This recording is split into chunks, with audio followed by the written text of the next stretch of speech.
Today, I'll walk you through exactly how to set your status in ClickUp so you can instantly signal to your team where you stand and keep everyone aligned without a single extra message. If you find this helpful, be sure to like and subscribe, and let's get right into it. Before we start, let's quickly cover why statuses matter in ClickUp. Statuses are one of the most powerful features in the app because they let you track the progress of your work at a glance. Every task moves through a life cycle, and statuses are how ClickUp visualizes that journey. The defaults you'll typically see are to do, in progress, and complete. But ClickUp also lets you customize these to match exactly how your team works, which we'll touch on in just a moment. Now, to set your status in ClickUp, the first thing you need to do is open ClickUp and sign into your account. Once you're logged in, look to the upper right corner of the screen and find your profile icon. Click on it to open your account menu. From there, you'll see the option that says Set Status. Click on it and a small input field will appear. This is where you simply type in whatever status you want to display. Maybe it's something like in a meeting, deep work, or out of office.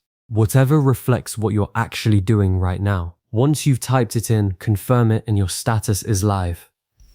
Here are a few tips that will help you get the most out of statuses in ClickUp. First, keep your status names short and self-explanatory. If someone has to guess what your status means, it isn't doing its job. Second, be consistent. The real value of statuses comes when your whole team uses them the same way across every project. Try not to create too many statuses either. A bloated list makes it harder, not easier, to understand where work stands. Most importantly, update your status as work actually moves. A stale status is worse than no status at all, because it gives everyone a false picture of progress. And if you want to see all your tasks laid out by status visually, switch over to Board View in ClickUp. It turns your workflow into a Kanban-style board that makes bottlenecks immediately obvious. And that's all there is to it. You now know how to set your status in ClickUp, and you've picked up a handful of best practices to keep your workflow clean and transparent. Thanks for watching, and I'll see you in the next one.